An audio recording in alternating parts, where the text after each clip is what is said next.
Ya pemirsa, kita awali informasi pada pagi hari ini. Aksi balap liar di Jalan Ahmad Yani, Jakarta semakin meresahkan. Para pelaku balap liar tidak segan-segan untuk menutup jalan. Ketiadaan petugas yang berpatroli membuat pembalap liar leluasa memicu sepeda motornya.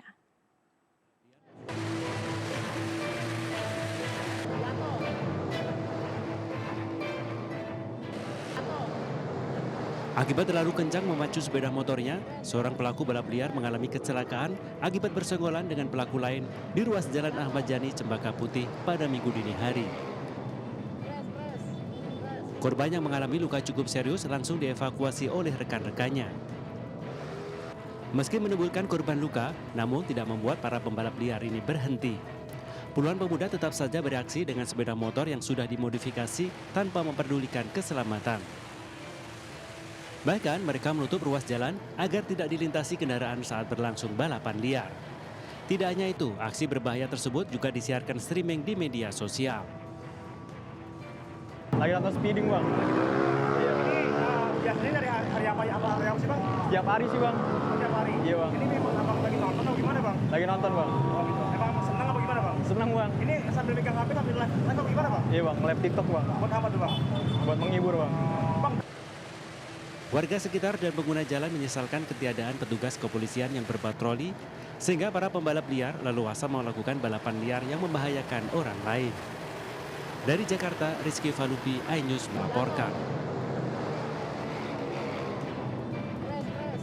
Pemirsa, hujan deras disertai angin ribut menerjang sejumlah wilayah di Cikarang, Bekasi, Jawa Barat.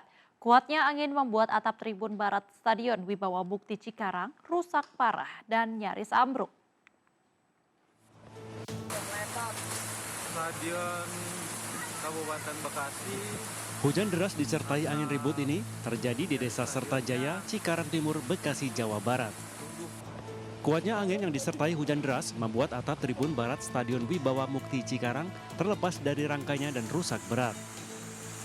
Dan ini atas dari Stadion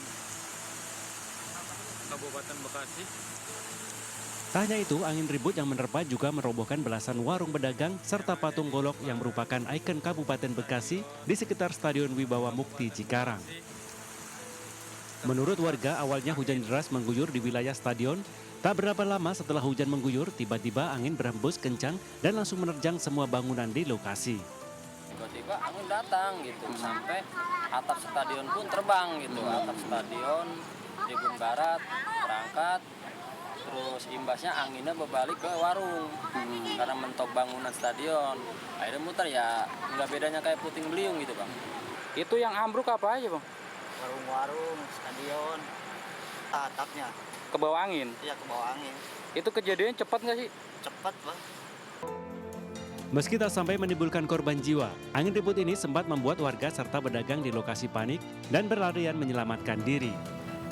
Dari Kabupaten Bekasi, Jawa Barat, Didi Junaidi, iNews melaporkan.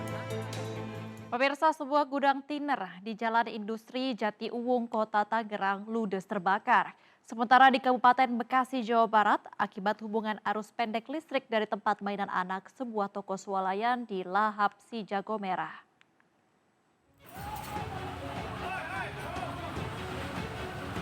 Kepulan asap tebal membubung dari gudang tiner yang terbakar di Jalan Industri Jati Uwung, Kota Tangerang. Di sela kobaran api terdengar beberapa kali ledakan dari bagian gudang yang terbakar. Petugas pun harus ekstra hati-hati saat memadamkan api lantaran banyak material kimia yang mudah terbakar. 3 jam kemudian, api akhirnya berhasil dipadamkan setelah 19 unit mobil pemadam dikerahkan.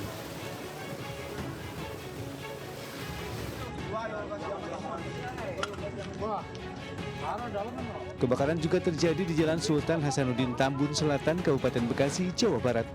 Kali ini api pertama terlihat dari tempat mainan anak atau time zone yang kemudian membesar dan membakar barang-barang mainan. 7 unit mobil pemadam kebakaran diturunkan dari Mako Damkar Cibitung.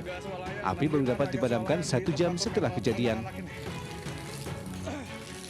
Permainan anak ya? Iya, mainan anak ya. Oh, dari jam 8 jam 9 sih. Sekarang udah jam 11. Oh, berarti cepet besar juga tadi Iya, api ya? besar banget. Awalnya kita ada kesulitan karena TKP-nya juga kan kelihatan cuma asap dari samping. Jadi kita koordinasi dengan pihak pengelola, kita langsung masuk ke dalam, ternyata yang lebih efektif untuk pemadaman itu kita masuk ke dalam. Tidak ada korban jiwa dalam musibah kebakaran tersebut, namun kerugian diperkirakan mencapai ratusan juta rupiah. Dari Tangerang dan Kabupaten Bekasi, Tim Liputan iNews melaporkan.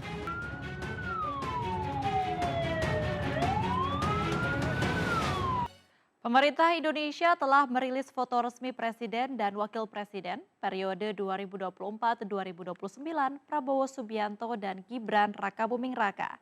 Foto kenegaraan tersebut tersedia untuk diunduh secara gratis melalui situs resmi Sekretariat Negara. Bismillahirrahmanirrahim. Demi Allah, saya bersumpah akan memenuhi kewajiban Presiden Republik Indonesia dengan sebaik-baiknya dan seadil-adilnya. Dengan berbalut setelan jas dan kain tradisional Betawi, Prabowo dan Gibran mengucapkan sumpah jabatan di bawah kitab suci Al-Quran. Demi Allah, saya bersumpah. Seiring dengan peralihan tongkat estafet kepemimpinan kepada Presiden Prabowo Subianto dan Wakil Presiden Gibran Rakabuming Raka, sejumlah atribut kenegaraan juga telah dipersiapkan. Salah satunya adalah peluncuran foto resmi Presiden dan Wakil Presiden yang dirilis oleh Kementerian Sekretariat Negara dan dapat diunduh di situs setnet.go.id. Foto ini dirancang untuk digunakan di berbagai instansi pemerintahan, kantor swasta, sekolah, dan ruang publik lainnya sebagai lambang resmi kepemimpinan negara. Tim Liputan iNews melaporkan. Pemirsa, Presiden Prabowo Subianto mengumumkan susunan 48 menteri yang akan membantunya di Kabinet Merah Putih. Sebanyak 9 kementerian dipecah menjadi 21 kementerian baru. Presiden Prabowo juga menambah kementerian baru.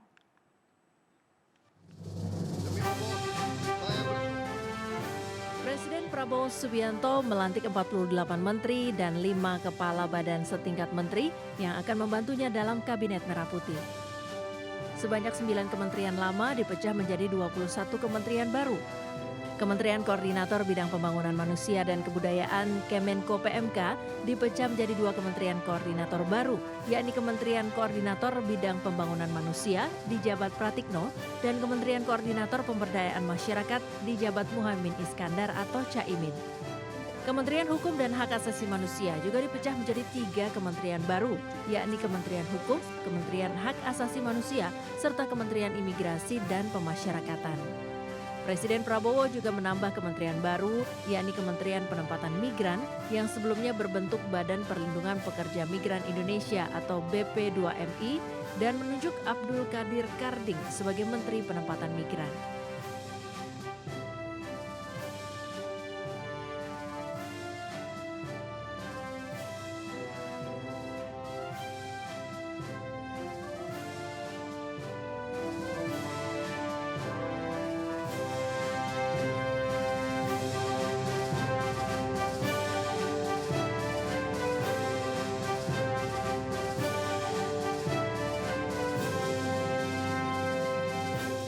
Dibentuknya kementerian baru serta dipecahnya sejumlah kementerian membawa konsekuensi menteri yang menjabat di kementerian baru belum memiliki kantor usai dilantik Presiden Prabowo Subianto di Istana pada Senin pagi.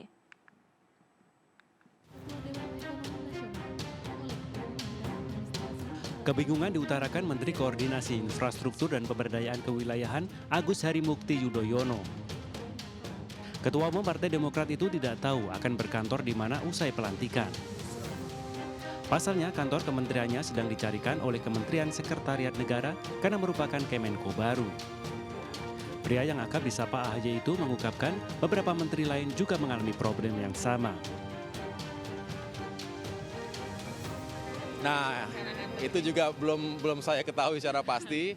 Yang jelas karena ini memang pos baru, tidak hanya Kemenko ini ya, tetapi juga ada beberapa Kemenko lainnya. Karena memang benar-benar baru, kami baru mendapatkan informasi lagi dicari yang pas lah kira-kira di mana begitu. Menteri Koordinator Bidang Pangan Zulkifli Hasan juga belum tahu di mana akan berkantor. Lantaran Kementerian Koordinator yang dipimpinnya merupakan kementerian yang baru dibentuk. Belum tahu. Nanti tanya Menseknek, ya. Juga belum tahu.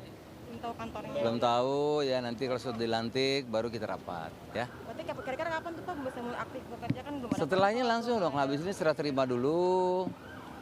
Habis serah terima nanti rapat, minjem dulu kantornya kan. Pinjam Satu hari. Di mana Pak? Pinjam kantor siapa Pak? Ya nanti siapa yang mau kasih lah. Sementara Menko Bidang Hukum, Hak Asasi Manusia, Imigrasi dan Kemasyarakatan, Yusril Iza Mahendra, menyebut akan berkantor di gedung bekas kantor Kemenkumham di kawasan Kuningan, Jakarta Selatan. Sedangkan Menko Pemberdayaan Masyarakat Muhaimin Iskandar akan menumpang berkantor di gedung Kementerian Pembangunan Manusia dan Kebudayaan yang dipimpin Pratikno. Pemecahan kementerian menjadi 2 atau beberapa kementerian baru membuat para menteri yang menempati pos kementerian baru belum bisa efektif bekerja. Tidak hanya belum memiliki kantor, kementerian baru juga belum memiliki susunan organisasi, tata kerja, hingga personel untuk mengisi jabatan eselon. Dari Jakarta, tim liputan iNews melaporkan. Pemirsa, teka-teki Teddy Indrawijaya sebagai sekretaris kabinet akhirnya terjawab setelah Presiden Prabowo melantik ajudannya ini berbarengan dengan pelantikan wakil menteri. Terkait jabatan barunya, Sufmi Dasko mengatakan Mayor Teddy tidak perlu pensiun dari TNI karena ada perubahan nomenklatur.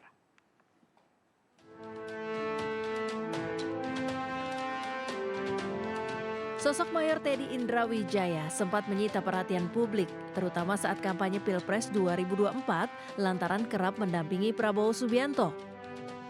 Lompatan karir sang ajudan semakin melejit setelah Presiden Prabowo menunjuknya sebagai sekretaris kabinet. Namun posisi Mayor berusia 35 tahun ini sempat dipertanyakan karena tidak muncul di Istana Kepresidenan saat Prabowo melantik menteri dan kepala lembaga. Kepala Komunikasi Kepresidenan juga tidak bisa memberikan penjelasan pasti lantaran baru dilantik dan belum mendapat arahan Presiden. Teka-teki itu pun terjawab setelah Presiden Prabowo Subianto resmi melantik Mayor Teddy Indrawijaya sebagai Sekretaris Kabinet berbarengan dengan pelantikan Wakil Menteri. Ketua Harian DPP Gerindra, Sufmi Dasko mengatakan Mayor Teddy tidak perlu pensiun dari TNI karena ada perubahan nomenklatur. Sekretaris Kabinet nantinya di bawah Kementerian Sekretaris Negara, sehingga jabatan Mayor Teddy sama seperti posisi yang boleh diisi perwira TNI aktif lainnya dalam satu kementerian atau lembaga.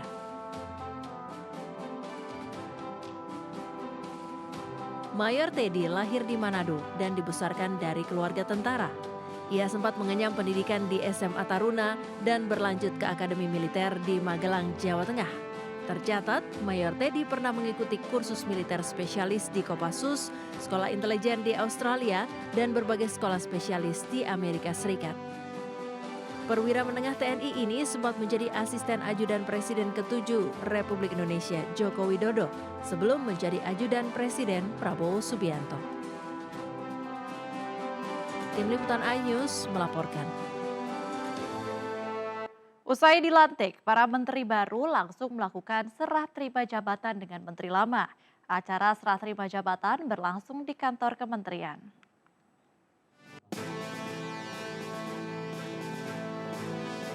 Zulkifli Hasan resmi menyerahkan jabatannya sebagai Menteri Perdagangan kepada Budi Santoso di Kementerian Perdagangan. Budi Santoso sebelumnya menjabat sebagai Sekretaris Jenderal Kementerian Perdagangan. Selanjutnya, Zulkifli Hasan mengemban tugas baru sebagai Menteri Koordinator Bidang Pangan. Hari ini saya, keluarga dan seluruh staf Kementerian Perdagangan sangat berharap sekali, Pak. Karena hari ini hari yang bersejarah buat kami semua, di mana seorang Menteri Perdagangan yang pertama kali dipercayakan kepada pejabat karir Kementerian Perdagangan. Pergantian pimpinan juga berlangsung di Kementerian Komunikasi dan Informasi yang kini menjadi Kementerian Komunikasi Digital Komdigi. Politisi Partai Golkar Mutia Hafid melakukan serah terima jabatan sebagai Menteri Komdigi menggantikan Budi Aris Setiadi yang selanjutnya menjabat sebagai Menteri Koperasi. Mutia Hafid menyebut fokus kerja Komdigi adalah meningkatkan kecepatan internet dan memerangi judi online.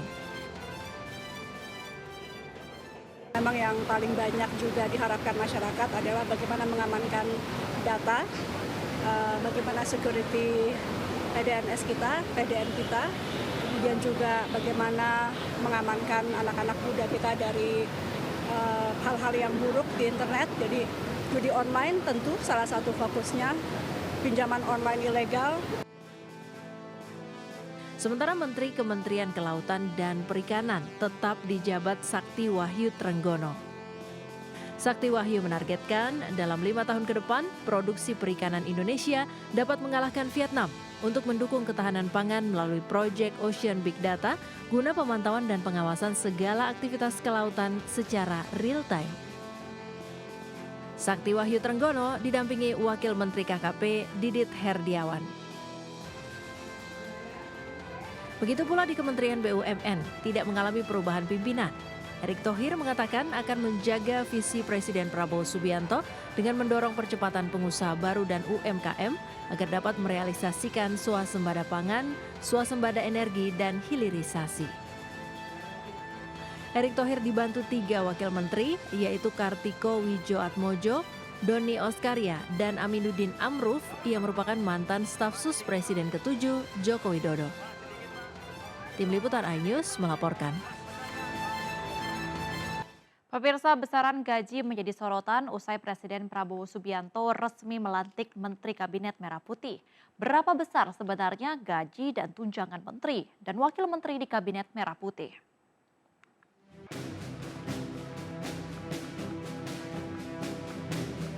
Dalam pidato perdana kenegaraannya, Prabowo menyampaikan beberapa janji setelah terpilih sebagai presiden.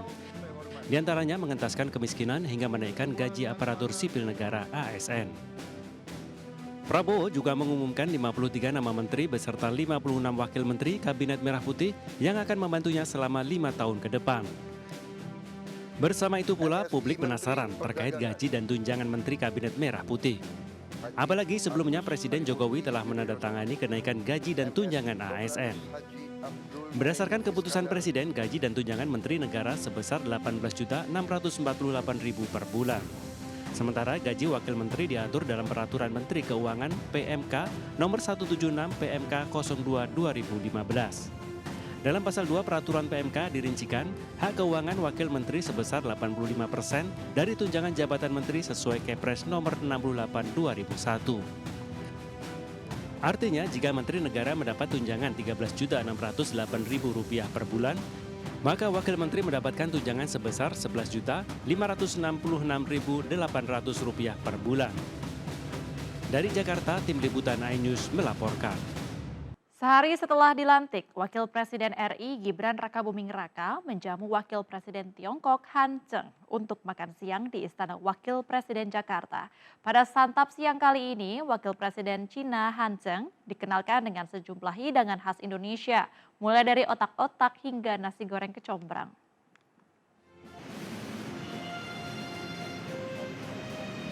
Di hari keduanya sebagai Wakil Presiden Republik Indonesia, Gibran Rakabuming Raka kembali menerima tamu kenegaraan. Kali ini, Wakil Presiden Republik Rakyat Tiongkok Han Zheng bertemu dengan Gibran di Istana Wakil Presiden, Jalan Merdeka Selatan, Jakarta Pusat. Usai berbincang di ruang audiensi, Gibran mengajak Wakil Presiden Republik Rakyat Tiongkok beserta rombongan untuk menikmati makanan khas Indonesia. Dilansir dari siaran pers Sekretariat Wakil Presiden, menu jamuan makan siang ini adalah sukun telur asin, otak-otak, lemburi jeruk Bali, ayam bakar sempiok, kerapu bakar manokwari, dan nasi goreng kecombrang. Usai santap siang, Han Zheng pun memuji makanan khas Indonesia yang kaya akan rempah. Dari Jakarta, Jen Cahyani, Tri Julianti, iNews melaporkan. Pemirsa, Next Hotel Yogyakarta menggelar Next Business Gathering dengan menghadirkan sejumlah perusahaan ternama di Yogyakarta. Para peserta gathering dikenalkan dengan beragam fasilitas yang ditawarkan Hotel Bintang 4 ini, mulai dari keindahan dan kelengkapan hotel sampai kelezatan hidangannya.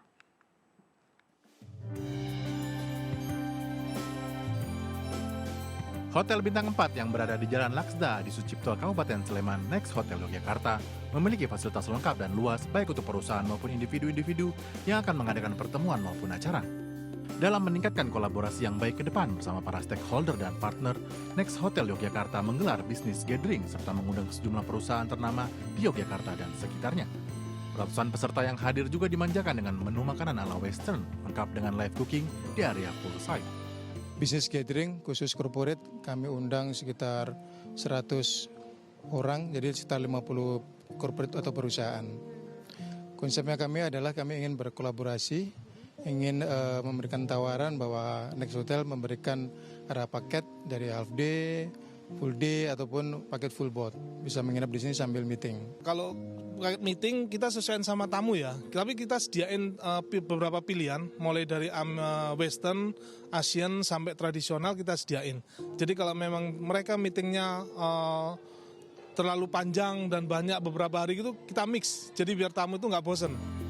Selain memiliki ratusan kamar dengan 4 tipe, area gym, resto, dan AHA Cafe yang dilengkapi fasilitas biliar, Hotel Bintang 4 di bawah naungan MNC lain ini juga menawarkan meeting room serta ballroom berkapasitas hingga 350 orang. Next Hotel Yogyakarta juga menawarkan beragam paket promo dengan harga terjangkau, alternatif pilihan menu makanan baik Nusantara, Western maupun Asia yang dapat memanjakan lidah para tamu. Dari Sleman DIY, Anissa Rizkia, Fadoli Kushendarto, iNews melaporkan. Pemirsa, Sandra Dewi kembali dihadirkan sebagai saksi dalam sidang kasus dugaan korupsi pengelolaan timah yang melibatkan Harvey Boyce suaminya. Dalam sidang kali ini, jaksa kembali mengkonfirmasi aset berharga milik Sandra Dewi.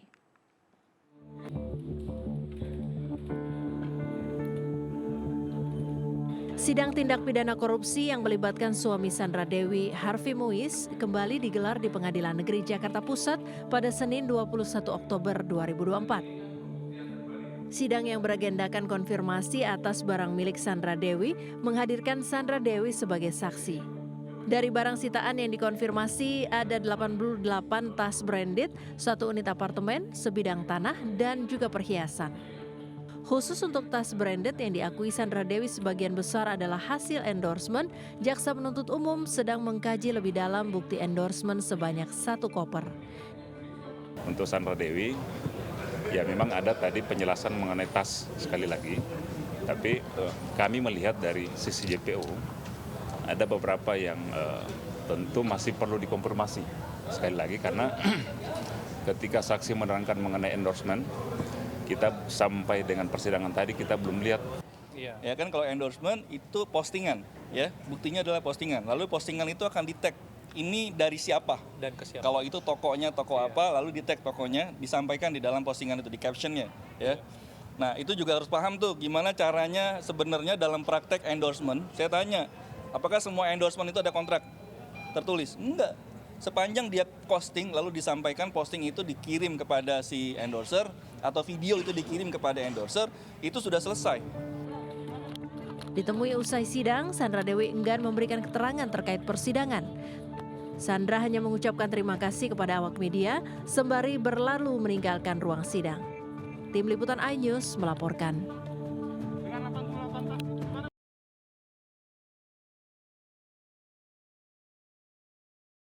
Pemirsa, sidang peninjauan kembali PK Jessica Kumala Wongso di Pengadilan Negeri Jakarta Pusat terpaksa ditunda karena saksi yang menemukan novum tidak hadir dalam persidangan. Sidang akan kembali digelar pada hari Selasa 29 Oktober 2024 mendatang.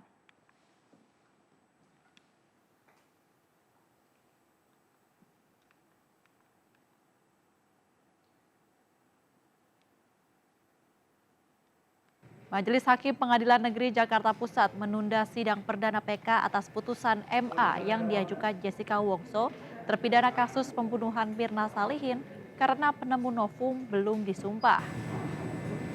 Novum merupakan bukti atau peristiwa baru dan penemunya harus disumpah. Pihak kuasa hukum Jessica tidak membawa penemu novum karena menyangka sidang perdana hanya pembacaan memori PK saja. Jessica Wongso yang hadir di pengadilan mengaku gugup karena kembali ke ruang sidang. Sidang akan dilanjutkan pada Selasa 29 Oktober 2024 mendatang. Sebelumnya, penasehat hukum Jessica, Otto Hasibuan, mengungkapkan permohonan PK karena menemukan novum berupa rekaman CCTV yang dapat membuktikan Jessica tidak bersalah.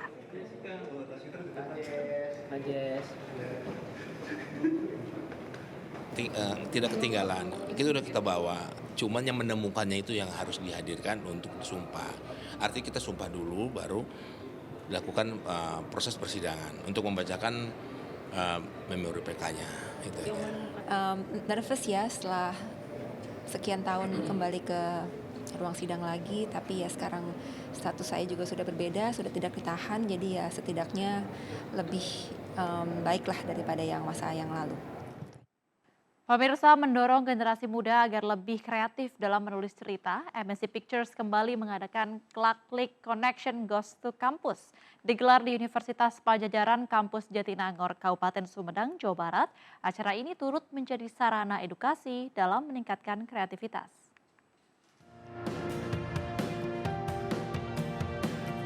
MNC Pictures terus menginspirasi generasi muda untuk lebih kreatif, menuangkan ide dan gagasan dalam menulis cerita dan membuat komik. Melalui acara Klaklik Connection Goes to Campus, para mahasiswa didorong dan didukung agar menjadi generasi yang cerdas dan adaptif dengan teknologi yang terus berkembang.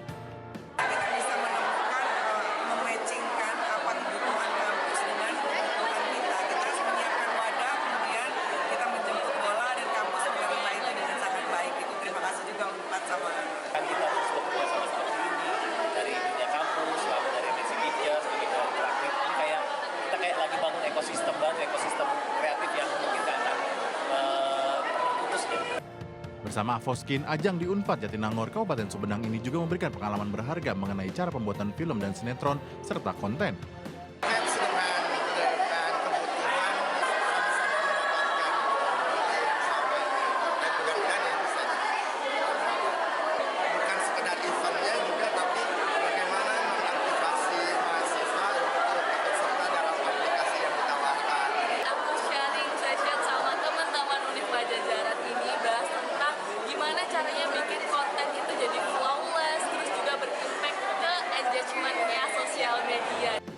Platform Klaklik milik MNC Pictures ini juga menjadi wadah bagi kaum muda untuk mempublikasikan karya-karya terbaik mereka.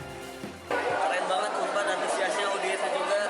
Mereka tuh kritis-kritis semua, pertanyaannya bagus-bagus semua. Terus cara menanggapinya juga mereka juga keren banget. MNC Pictures melalui Klaklik terus mengedukasi generasi muda untuk terus berkreasi dan meningkatkan kemampuan berkreativitas dalam menulis. Dari Kabupaten Sumedang, Jawa Barat, BBN iNews melaporkan.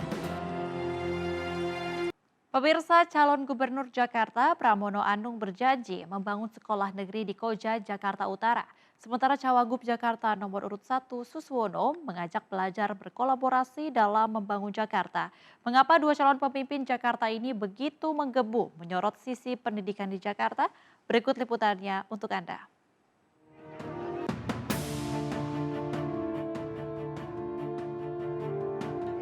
Masa kampanye pilkada adalah masa sosialisasi program sekaligus tebar janji kepada masyarakat.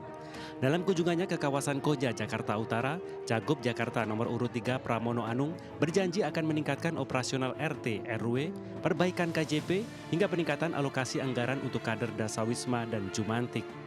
Tak sampai di situ, bila nanti menang pilkada, Pram juga mengungkapkan niatnya untuk membangun sekolah negeri di kawasan Koja, Jakarta Utara, baik di tingkat SD, SMP, hingga SMA.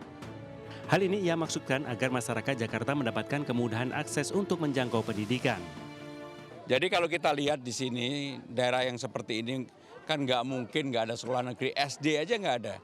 Maka ya harus ada, dan itu menjadi prioritas. Termasuk tadi ada pertanyaan disabilitas yang mereka cari sekolah nggak bisa. Menurut saya yang seperti itu yang harus ditangani oleh pemimpin. Merambah dunia pendidikan, ini pun dilakukan Cawagup Jakarta nomor urut 1 Suswono di masa kampanye. Saat menghadiri musyawarah wilayah keluarga besar pelajar Islam Indonesia atau PII DKI Jakarta kemarin, Suswono yang merupakan pasangan Ridwan Kamil di Pilkada Jakarta ini mengajak para pelajar untuk berkolaborasi membangun Jakarta menjadi lebih baik. Sebagai keluarga besar PII ya tentu berharap bahwa ada satu kesatuan langkah ya di dalam ikut berkontribusi mengisi Jakarta ini ya, karena sayangnya kan sering kadang-kadang konflik horizontal, bahkan sesama muslim pun juga sering terjadi ya, karena kesalahpahaman yang semestinya itu bisa dilakukan dengan duduk bareng untuk musyawarah. Jadi kuncinya di musyawarah itu. Suswono juga berpesan kepada pelajar pada umumnya agar selalu menjaga persatuan dan mengedepankan musyawarah dalam menyelesaikan masalah. Dari Jakarta, Dilami dan Rani Sanjaya, iNews melaporkan.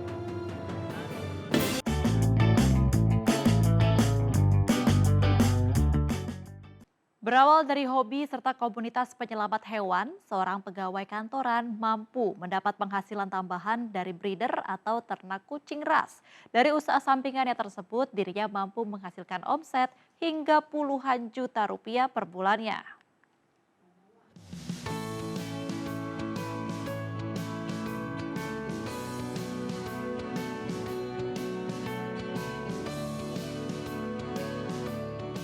Memiliki hewan peliharaan bagi sebagian orang merupakan hal yang menyenangkan. Dari sejumlah hewan peliharaan, kucing menjadi salah satu yang paling banyak diminati. Termasuk kucing ras yang saat ini tengah digandrungi banyak orang. Di kawasan Rawamangun, Jakarta Timur, seorang pekerja kantoran mampu mendapat penghasilan tambahan karena menjadi seorang breeder atau peternak kucing. Di rumahnya inilah sejumlah kucing ras seperti Sphinx, eksotik Persia, dan American Curl dirawat dan dipelihara sebelum diadopsi. Ya pemirsa, saat ini saya sedang bersama Candy, salah satu kucing yang ada di cattery ini. Nah, Candy ini berjeniskan American Curl dengan ciri khasnya yaitu kupingnya yang keriting ke belakang. Nah, Candy ini juga merupakan indukan dari anak-anaknya yang nanti akan siap diadopsi oleh orang-orang. Berawal dari komunitas penyelamat hewan dan hobinya memelihara kucing, kini dirinya mampu menghasilkan omset hingga puluhan juta rupiah per bulannya.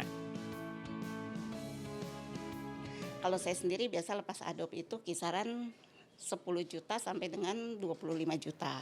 Nah, tergantung rasnya, tergantung juga kualitasnya. Kualitas makin baik, pasti harga makin tinggi. Omset tertinggi kami itu waktu pandemi kemarin sebetulnya. Jadi waktu pandemi kemarin itu kita dalam rentang waktu 3 bulan, itu kami berhasil lepas adop sekitar 12 ekor. Yaitu omsetnya nanti dikali sendiri aja kali ya, dengan harga rata-rata. Di rumah pengembang-biakan ini, terdapat kucing-kucing dengan ras eksotik berharga tinggi karena memiliki sertifikat yang diakui hingga Eropa. Selain itu, pakan yang diberikan juga berkelas premium. Selain menjadi breeder, kucing-kucing miliknya juga memiliki banyak prestasi karena sering memenangkan kontes. Di antaranya, menjadi 2 dari 15 kucing terbaik se-Indonesia. Dari Jakarta, Vidya Rahmadani dan di Bernadi, iNews melaporkan.